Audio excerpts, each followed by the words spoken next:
Hi friends, welcome to news latest updates. ఇప్పుడే వచ్చిన ఒక మెయిన్ ఇంపార్టెంట్ లేటెస్ట్ అప్డేట్ అయితే ఈ వీడియోలో మనం క్లియర్గా తెలుసుకుందాం. ఇది ముఖ్యంగా వెదర్ సంబంధించిన అప్డేట్ అనమాట.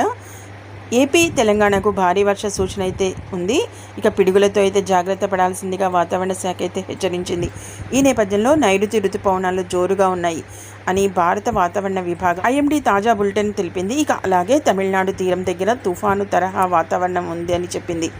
7 రోజుల పాటు కోస్తాంధ్ర, యానాం, తెలంగాణ, రాయలసీమలో ఉరుములు మెరుపులతో వర్షాలు కురుస్తాయని, అలాగే ఈదురుగాలులు వేగం గంటకు 30 నుంచి 40 కిలోమీటర్లు ఉంటుందని చెప్పింది. ముఖ్యంగా ఇవాళ అంటే 17వ తేదీన కోస్తా ఆంధ్ర, తెలంగాణ, రాయలసీమలో అక్కడక్కడ భారీ వర్షాలు పడతాయని ఐఎండీ చెప్పింది.